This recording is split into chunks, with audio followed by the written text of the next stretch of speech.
ये वीडियो एक detailed road map होगा आपके अगले लद्दाख बाइक ट्रिप के लिए। इस वीडियो को मैंने अलग अलग सेक्शंस में डिवाइड किया है जो आप आपके स्क्रीन पे देख सकते हो। सो आप आपके कन्वीनियंस के हिसाब से कोई भी सेक्शन में डायरेक्ट जंप इन कर सकते हो using the timeline. Hello everyone, मैं हूं कुणाल कदम, आप देख रहे dirty shoes. Let's begin our preparation for a dream ride.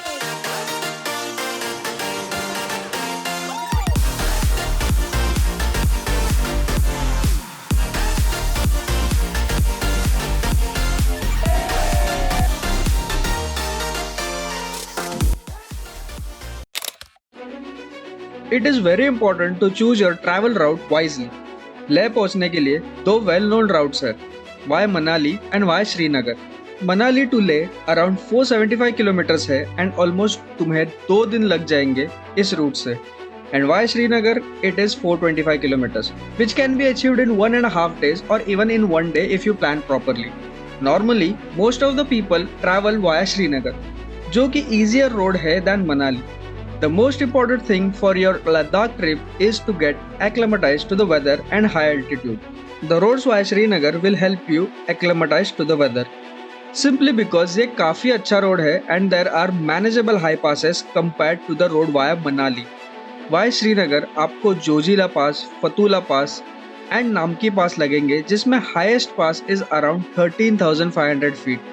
Whereas via Manali आपको लगेंगे Baralacha pass, Nakeela pass, Lachungla pass, Tanglangla pass and इस रूट में the highest altitude gets up to 17,500 feet.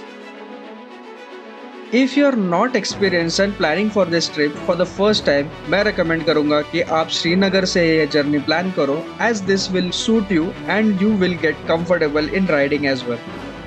We travelled via Manali and I will tell you it was way too dangerous. हालत खराब हो गई यार, सच में। ट्रिप रूट प्लान करने से पहले please check the weather and the news for the roads, because यहाँ के रोड्स एंड राउट्स बहुत बार लैंडस्लाइड्स एंड बैड वेदर की वजह से बंद रहते हैं।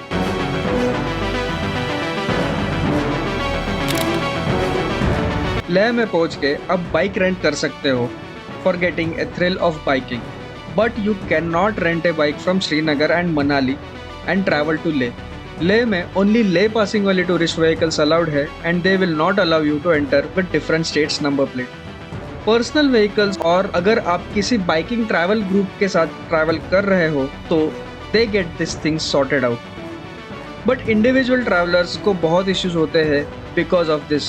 अब आपकी पर्सनल बाइक आपको ट्रांसपोर्ट करनी है तो there are 2 ways you can do it. Via Indian Railways और via private shipping courier company. Indian railway से प्रोसेस थोड़ा लंबा है but it is way too cheaper and time efficient. Private couriers will charge you extra and will take a buffer around 1 week for the transport. आप near by shipping companies Google पर search कर सकते हो। To transport your bike via Indian railways की एक short video मैंने बनाई है and the link is in description. Indian railway से बाइक कैसे भेजते हैं इसकी अगर आपको डिटेल्ड वीडियो चाहिए तो please right me in the comments. कुछ चीज़ें लद्दाख बाइक ट्रिप के लिए बहुत ज़रूरी है एंड अगर आप सोलो जाने का सोच रहे हो without any support vehicle and without any travel company, the things and resources you carry becomes hell lot important. आपको बहुत केयरफुली सोचना होगा about all the important things you would require based on your needs. The things जो हमें बहुत important लगे are displayed on the screen right now. I have also mentioned this in the description. इन चीज़ों में I would like to stress on the things like riding gears. Number 1 important thing, आपको ये make sure करना है कि you are properly equipped with gears. आपके पास winter liners है, proper rain covers है, knee guards if you don't have the riding pants.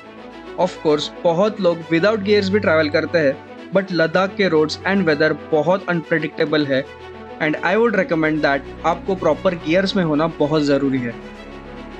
Also हमें अपने बाइक और कार के सारे इंपॉर्टेंट चेक्स करने हैं बिफोर द ट्रिप। मैंने तो अपनी बाइक सर्विसिंग कर ली थी एंड मैकेनिक को बता दिया था कि ये बाइक लद्दाख जा रही है, तो उस हिसाब से ही बाइक में कुछ अगर इम्पॉर्टेंट पार्ट्स नए लगाने हो या स्पेयर पार्ट्स कैरी करने हो तो please suggest me. Of course अगर बाइक न्यू हो तो स्पेयर पार्ट्स की ज़रूरत नहीं पड़ती, such as in my case. But पुरानी बाइक्स के लिए ये बहुत इंपॉर्टेंट हो जाता है। But still, as Avenger has tube tyres, मैंने एक स्पेयर ट्यूब कैरी किया था।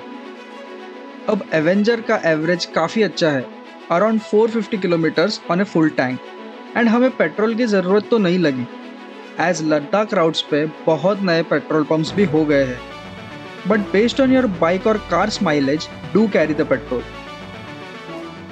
अब पेट्रोल पंप्स कौन से स्पॉट पे है और कहाँ पे है वो मैंने ब्लॉग्स में बता ही दिया है, तो do subscribe the channel to watch that.